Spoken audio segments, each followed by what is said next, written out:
નમસ્કાર મિત્રો, આજે આપણે ફરીથી આવી ગયા છીએ સરસ મજાની એક વાત લઈને કે 4 મિત્રો અને પૂતળીની વાર્તા। તો ધ્યાનથી સાંભળજો, ખૂબ જ મજા આવશે। એક ગામમાં 4 ગાઢ મિત્રો રહેતા હતા। એક હતો કુંભાર, એક દરજી, એક સોની અને એક બ્રાહ્મણ। એક દિવસ તેઓ જંગલમાં મુસાફરી કરતા હતા। રાત્રે એક વૃક્ષ નીચે રોકાયા। સમય પસાર કરવા માટે તેઓએ વારો ફેરવી જાગવાનું નક્કી કર્યું। સૌથી પહેલા કુંભારનો વારો આવ્યો। જાગતા જાગતા તેને માટીની એક કૌશલ્ય સુંદર સ્ત્રી પૂતળી બનાવી। પછી દરજીનો વારો આવ્યો। તેણે પૂતળી જોયું અને વિચાર્યો કે આને કપડાં વગર કેવી રીતે રાખી શકાય। તેણે સુંદર વસ્ત્રો બનાવી પૂતળીને પહેરાવ્યા।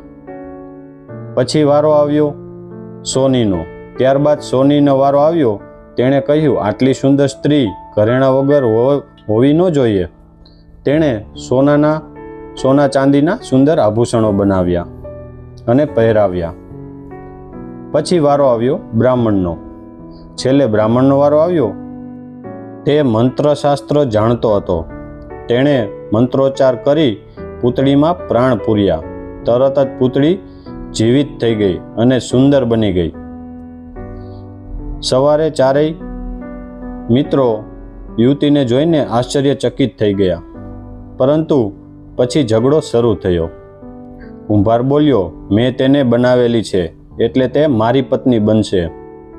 દરજી બોલ્યો, મેં તેને કપડાં પહેરાવ્યા છે એટલે તે મારી પત્ની બનશે। સોની બોલ્યો, મેં તેને ઘરેણાં પહેરાવ્યા છે એટલે તે મારી પત્ની બનશે।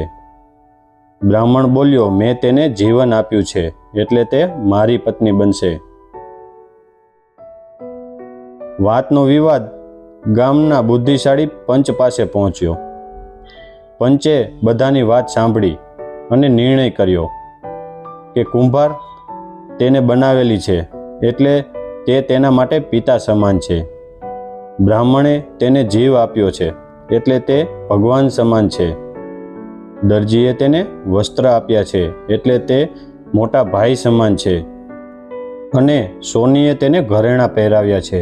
જે પતિ પોતાની પત્નીને આપે છે તે યુવતીનો પતિ ગણાય છે એટલે સોની તેનો પતિ થયો। પંચનો નિર્ણય સાંભળીને 4 મિત્રો રાજી થયા અને ઝઘડો સમાપ્ત થયો।